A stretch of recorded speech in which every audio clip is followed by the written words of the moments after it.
Welcome back to the podcast, you absolute beautiful soul. I hope you are well and I hope you're having a beautiful day so far.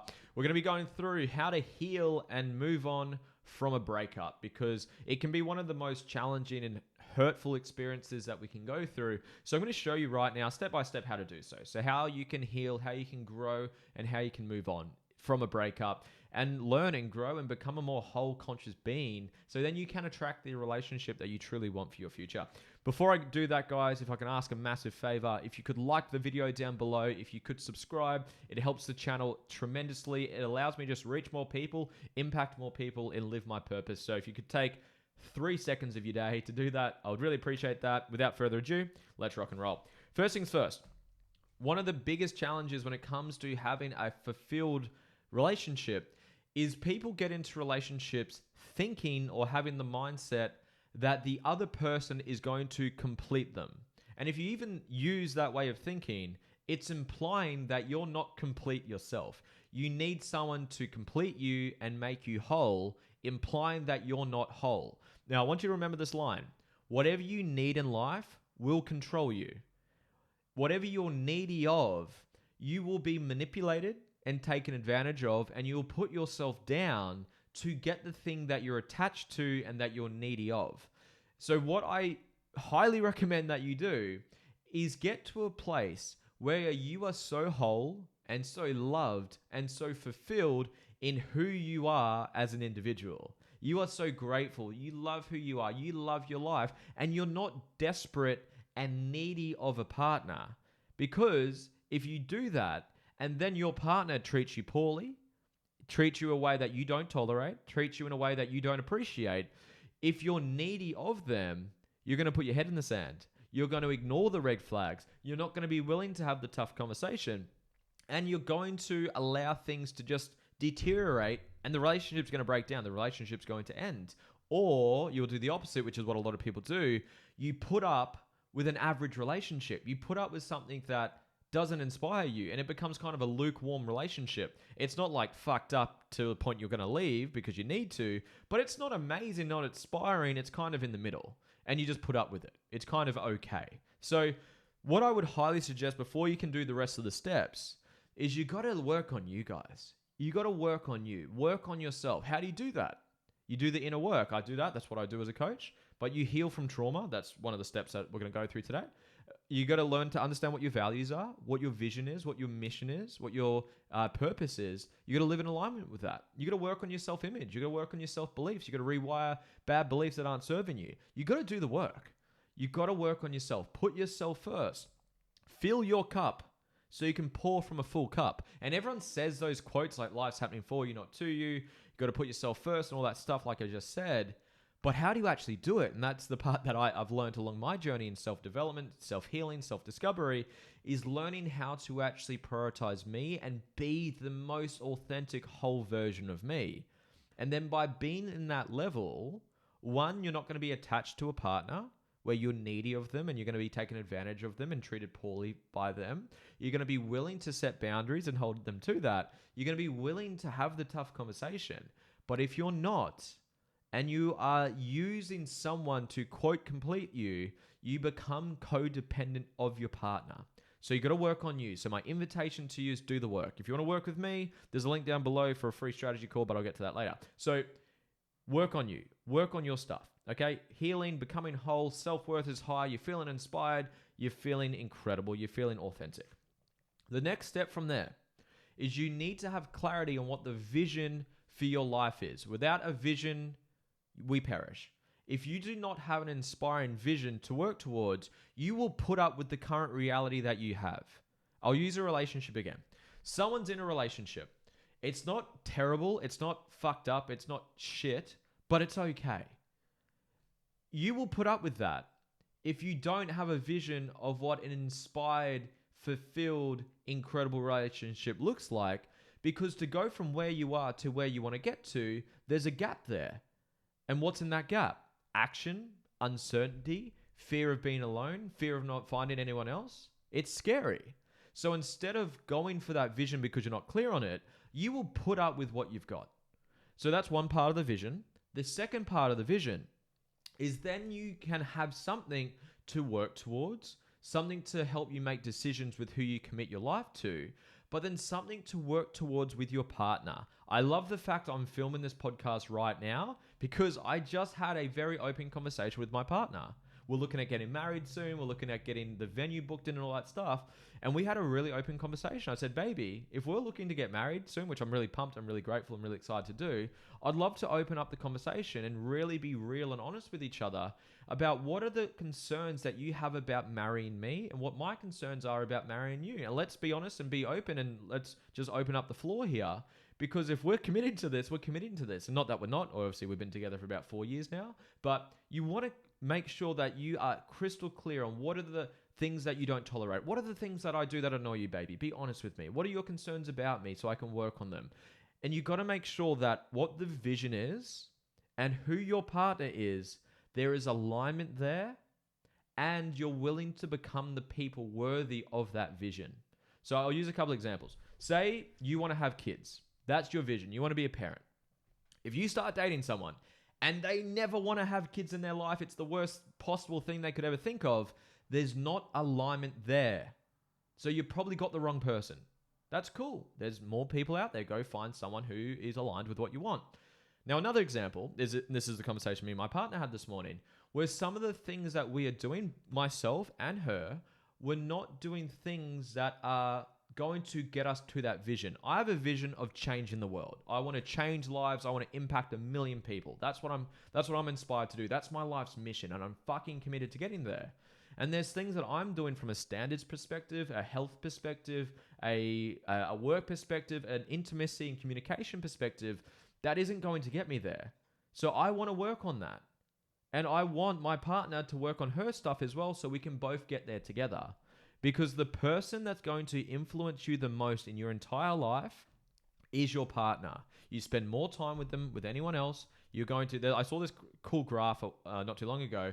It was like, as you get older, the amount of time spent with like friends versus family versus your intimate relationship, everything goes down. Friends and family, co-workers, etc., all go down. And then your partner significantly goes up. So it's the person you're going to spend the most amount of time with. So you are going to rub off on each other more than anyone else. And if your partner, and this is where you've got to be absolutely firm, this is where you need to be this is where point 1 of this podcast is so important. Because if you're not whole enough and you're not willing to be firm about what you do and don't tolerate in your relationship, you're not going to have the tough conversation like what we had literally about 2 hours ago. Is, hey baby, this is where we want to go. We want to be these types of parents for our kids. We want to have this level of lifestyle, this level of income, this level of impact, this level of XYZ. Are we being the people worthy of that? The answer was no. So are we both willing to hold each other accountable, work together, support and challenge? That's how we grow. We grow, human beings grow on the borderline of support and challenge. You need both. Too much challenge breaks you, too much support makes you soft. So you need both. So the question, literally, we spoke about this a couple hours ago, is, are we both willing to support and challenge each other to get both of us to who we need to become to have the vision that we want to have, the parents we want to be, the leaders we want to be, the impact we want to have, the lifestyle we want to have. So that's where you got to get clear on your vision, and then you got to be willing to actually communicate and articulate that, okay?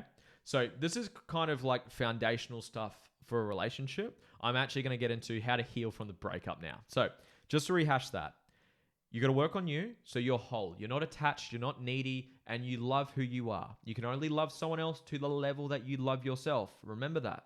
So you love who you are, you're whole, you're authentic, you're inspired by who you are, and you'll attract someone on that same level of vibration. Then you're clear on your vision. What type of parents, what type of intimacy, what type of communication, what type of lifestyle do you want to have in your relationship, in your life? And are you both aligned with it? And are you both willing to become the people worthy of it? Now, the third step is the healing part. So how do you heal from the breakup? Now, I do a lot of work on this. So go through my other podcasts, like how to heal from trauma. I've just how to heal and move on from things that hurt you. I've done podcasts on this, and this is a like hour conversation. So I'm going to do a short version of it right now. But it's learning to heal. What that means is seeing the divine order in everything. Now, most of you who have done any form of self-development, if you're listening to this podcast, I would assume you're into self-development because you're listening to this podcast. You've probably heard a line along the lines of, life is happening for you, not to you. You've probably heard a version of that. Most people have. But then it's hard to actually apply that when you're in the trenches, when you're in that dark place, when you're in that painful experience. It's hard to actually be aware of that and actually apply that. How do you apply that when you've been abandoned, when you've been assaulted, when you've been raped, when you've been cheated on, when you've been whatever, taken advantage of? How do you apply that? This is what I do. That's the work that I do in my coaching courses, my coaching services. This is exactly what I do step by step. So I'm just giving you like a broad overview, because to do the actual process, it takes like an hour to do the process. So, which is not that long in the scheme of things. But so what you want to do is see how whatever has happened has served you. How has this breakup served you? What's the benefits of it? Because if you see it as wrong, you're not seeing how it's right.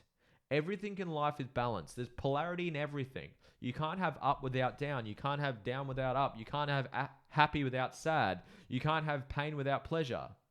You can't have, like, the greater the pain, the greater the purpose. The greater the wound, the greater the wisdom.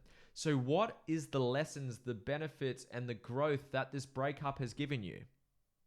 Something that's really served me. I got this from Dr. Wayne Dyer. If you want to go into his work is fantastic. He's got a great book called Change Your Thoughts, Change Your Life. It's a fantastic book. But, excuse me, I was getting a phone call. Had to hang that up. So what he essentially teaches is that everything is happening for a reason. Now, if you were to ask for a great relationship, do you think you're going to be given a great relationship? No. You're going to be given the lessons and the growth and the things that you need to be worthy of a great relationship. If you wish for strength, do you just get given strength? No, you get given problems that you need to solve that make you stronger. So everything you're asking for in life, you're actually receiving. If you're asking for a beautiful relationship, you're not going to be given that straight away, because you're not worthy of it. You don't understand it. You're not the level of person you need to be worthy of it. So it's going to give you lessons. And that will be in the form of the wrong partners. Are you clear on how to set boundaries? Are you clear? Are you good at communicating boundaries? Are you clear at actually being intimate and being present with your partner? Are you good at having tough conversations? And these are all the lessons that life's gifting you with in the form of wrong relationships. And quote, wrong when they're actually right, because they actually give you the things that you're asking for. But it's all about your perception. And that's what I do. I teach you how to master your perceptions. It's my favorite tool that I do in my work.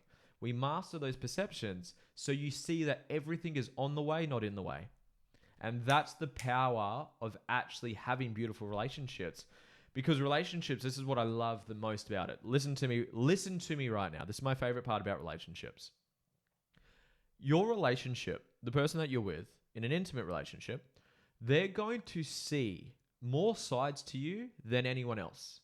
Because when you meet someone for the first time in public, or you just bump into someone that you don't really know, you're not expressing every side of you. You're not being the weird, quirky, silly, funny, crazy, stressed, angry version of yourself. You've got like a bit of a persona that you're putting on. You're showing certain sides to that person. But in a quote, good relationship, where you feel safe to be yourself and safe to express yourself, that person is going to see more sides to you than anyone else. But by definition of that, they're also going to see more wounds and more things you haven't worked through than anyone else as well. So they're going to shine light upon those dark parts of you that you haven't worked through, you haven't healed through, you haven't processed yet, and they're going to trigger you. Whatever triggers you the most in life heals you the most in life, because they're shining light upon the trauma or the unhealed parts of yourself, which that's why your partner triggers you. That's why you push each other's buttons.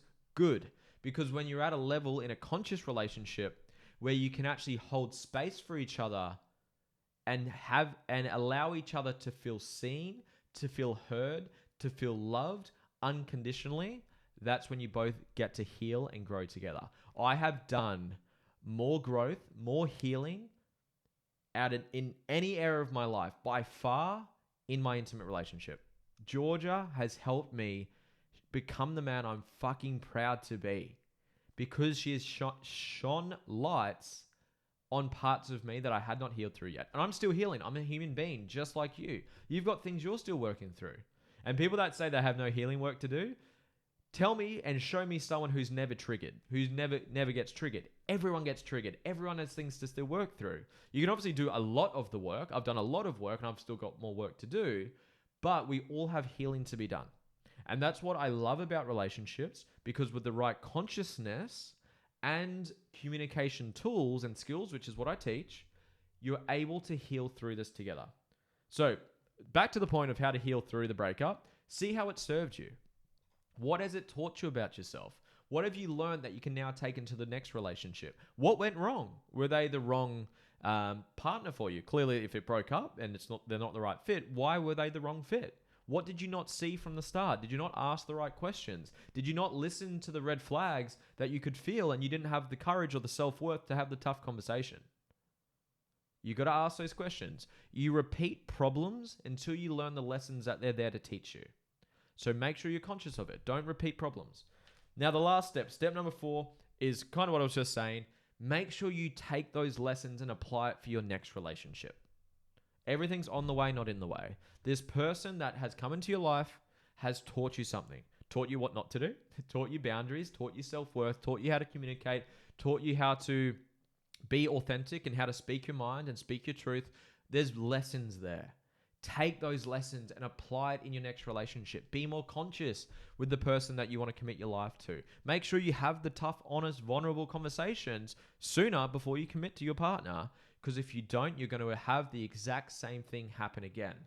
So please take those lessons. Let me rehash these points. Step number 1, work on you, be whole. Don't be attached, don't be needy, be inspired and authentic, and then you attract someone on the same level. Number 2, get clear on your vision for your life, including your relationship, so you can make sure that the person you're going into a relationship with is aligned with that relationship, and you're both willing to grow and work on yourselves to become worthy of that vision. Number 3, how to heal and learn and balance and process is you got to learn to see how everything that was hurtful about the breakup has served you. What has it taught you? Has it given you strength? Has it given you awareness? Has it given you self-worth? Has it taught you how to ask better questions? Has it taught you to be more conscious? It's given you something. Do not repeat problems to learn the same lessons. Learn the lessons, be grateful for it, and then you get to grow. And then step number 4, make sure you're applying those things into your next relationship. I hope you got value from this podcast. I appreciate your time. If you haven't already liked the podcast, comment down below, subscribe. It means the fucking world. I am appreciative of that. If you could send this to one friend, maybe you got some value, you know someone who will get some value from this, I'd love to help you out. If you're interested in working with me, you like my energy, you like your vibe, you like my vibe, and you want to work on yourself, you want to be a more conscious, whole, beautiful, fulfilled, inspired version of you, you want to crush your professional life, including your career and your business and your relationships, and you want to work with a coach, you're looking for a sign and an opportunity to heal, there's a free strategy call down below. They are limited. I do them myself, so there's only so many people I can work with. I'd love to serve you. It's a non-obligation call. There's no pressure to do any work with me. We jump on, we connect, I make sure I'm the right fit for you and you're the right fit for me. And if we want to move forward, we both do that. But there's no obligation to do so. Book down below. It's the link in the description. I love you guys. Have a beautiful day. Peace.